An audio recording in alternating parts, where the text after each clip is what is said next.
Well, good morning, everyone. It's another grey, overcast day here in Les Arbres It's the 22nd of March and 9 o'clock in the morning. And while we've all been tucked up asleep here, Ian's been trundling along and having fun in a bit of a blow off the end of Cape Horn, trying to get around the corner.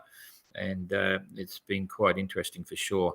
Kirsten and Abelish hit the Doldrums and all kind of interesting. Anyway, for Ian's update, basically he called at 4 o'clock this morning, and he was in. How would I describe it? He was in a bit of a mess, I suppose, at the time. He tried to deploy his drogue because conditions were getting quite extreme, and it wasn't successful. I'm not sure exactly what happened, but the net result was that all the rope and the drogue and everything was in the cockpit, and he hadn't been successful in that. The hydrovane was struggling to cope with the conditions. Waves were pushing the boat around a bit.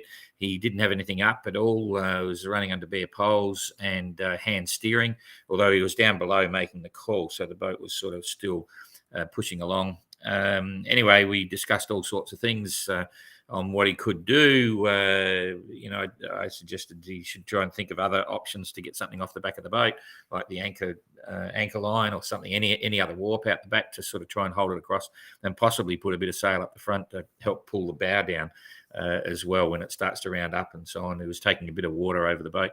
And he was a bit unsure. He said the hydrovane wasn't coping, but he didn't know whether it was really operating correctly or not. And so anyway, we discussed all that as well. And then he didn't need any assistance as such. He was happy to talk to someone and talk out ideas and so on.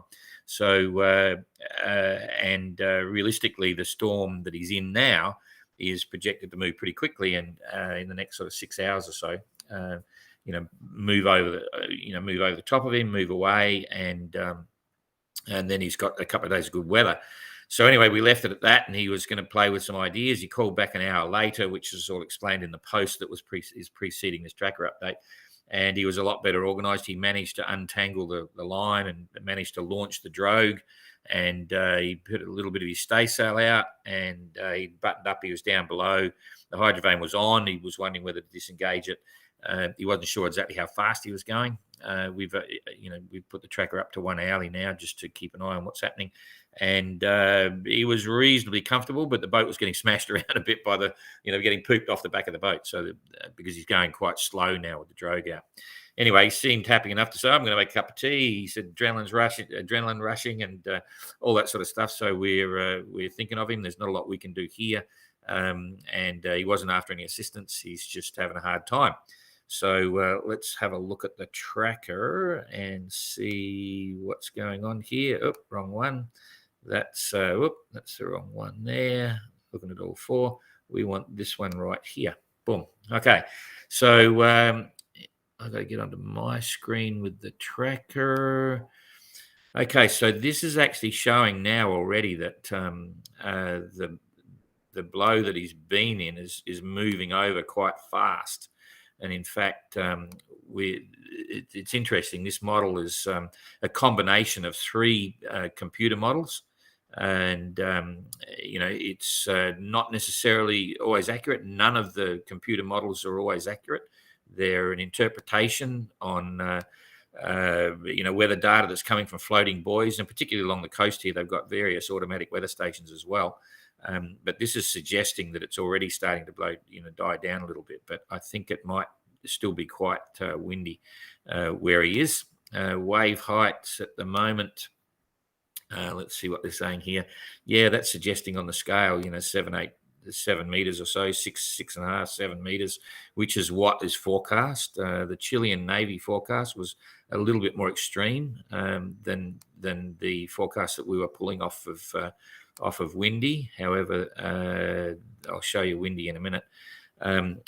Anyway, the main thing is that you'll see here, if I get rid of this one now, just rolling it through, that it is moving really fast, and then the weather will die down. I'll show you what he's got on the windy in a minute. And so then once that happens, he's got a pretty reasonable run around Cape Horn for a couple of days, quite literally. He's got 2 days there to get around, and he's not very far from the Horn now. You can see there's nothing much coming for this is the 23rd and go right into the 24th before there's another strong northwesterly, but it's not a big blow. There's a patch there that comes through, but going due south, and by that time, Ian's actually going to be over here somewhere. So that's not a problem. So this is the big challenge for him to get through this one right now. And if I can get this right now, we'll come over onto windy. Okay, so this is the windy gust model, and I've got to find my version here. Yep. Okay, so this is the windy gust model. This is approximately Ian's position at the moment, and this is for right now, 800 UTC or 800 Zulu. So this little patch here is the one that's been extreme, and it's the one where the Chileans were forecasting, gusts of 70 knots, and in some parts really close in up to 90 knot gusts during the night. So, and we'd mentioned to Ian previously to try and get under 57 south, which is a little bit lower than him. 57's down around here somewhere. He's on 56.5 right now, so he's a little bit closer. And it's showing wind gusts of 60 odd knots. Wind forecast is 35 knots, but it's also blowing over. This is more of an indication of what's showing for the yellow brick tracker as well. So he's very close to the end of it. And these are if you look down here in the bottom right-hand corner, these are the 3 different models that we use to come up with a computer projection. The ECMWF is the one that I prefer. Overall, generally, it's the most accurate. The GFS model, you'll see how it changes. It's actually put it further ahead than the big blow, further ahead than the ECMWF, and the ICOM one is a little bit softer. It's not as intense and extreme, but I always come back to this one being the most accurate. Wave heights at the moment around 7 meters, a bit more than 7 meters. So he could be getting 8 meters or more, 11-second period in between them. So it's every set of waves coming through, or swell coming through. He's getting about 11 seconds apart, and that's all coming from the west. If we look at the secondary swell, there isn't anything. So there's no secondary swell from the southwest. That's good. Third one, nothing. So he's got a clean wave format. And by that, we're saying that there's no side waves coming in or bits and pieces. It's just lines of swells lined up with, about 7, maybe 8 meters or so. And it's probably got, maybe a couple of meters of that might be breaking occasionally as well. So, and then if we come back here, if I roll this through just to get the weather, if we come through to 1200 hours, you can see it's gone. Okay, so this is in another 4 hours, it's all over. Everything's dying down. The sea state will stay around for a little bit. 6.4. It's dropping back. It'll drop back very slowly. So in the next 4 hours, he's okay. And if we go through till 18 hours, so way after that, it's back to 5.5 meters sea. Wind is 22 knots and getting to be quite reasonable. So anyway, it's just a case he's got to hang on for the ride at the moment, and then we'll see him get around Cape Horn, and that'll be quite exciting for Ian. So we'll think positive. And his distance right now, let's just build it up here and see how it's going. His distance from the longitude, I don't know whether we'll get to see it. He's a fair way south at the moment. So if we just come down here, boom, he's 60 miles away, and he's probably, and at the moment, at 8 o'clock, he's doing 3 knots. So he's definitely dragging the drogue. 3 knots, he'll pick up speed again. So once the storm's over, so it's probably going to be, that would normally be 12. So it's going to, maybe 18, 20 hours, 24 hours, he'll get around this last little bit. And we'll welcome that for him for sure. So, okay, I think, we can see it's going to go over really quickly. Okay, so good luck, Ian, and we'll leave him there for that one at the moment. He was, and we'll come back here to Jeremy. I'll just kick it back a bit.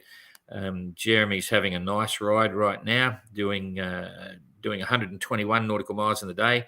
He's only doing 3.6. That's interesting. I'm not sure why he's doing that. He's averaged 121 in the last 121 in the last 24 hours, as I mentioned. Maybe, and again, just thinking of how this is going, maybe there's a lot less wind there than what it's showing. Let's see what happens with this when we move it forward. But anyway, I'll just bounce it forward. Maybe it's coming down on top of him. Yeah, there could be a trough there. Or see that light wind area there. So this forecast, as I've said many times, it's not always an accurate depiction. But if he's doing 3 knots, it's suggesting that there's a bit of a hole there, and it could be this coming down or this lighter area opening up, and he's just short of breeze for a bit. But he's got a bit of a blow coming, so I'm going to come back. Excuse me. That seemed to skip twice there. Come back and just show you how this progresses anyway as we go forward. So here we go. There's a bit of, anyway, it won't be without wind for very long. That nor'west is pretty solid. That's getting up to 28 knots there, gusting 35, 38, something like that. So within 24 hours, he's sailing again. Okay. And then this system's starting to build close to him. He'll be a little bit further advanced on that. I'd say by then he's going to be up here somewhere where my cursor is. So he'll just clip the top edge of that. But we'll probably, so by the time I pace this out before, he's going to just hit the top edge of this one, and that looks like there's probably going to be 50 knot gusts in there. So we'll have probably give him a forecast. I'll have a good look at that on windy, and it's not going to last long. He'll clip the top of it. He'll have a big sea, but it'll a building sea, but it'll all be in the right direction. So it's just going to keep him going in a hurry. So that's over the next 48 hours there. So 48 hours from now, he should just be coming out the other side of it.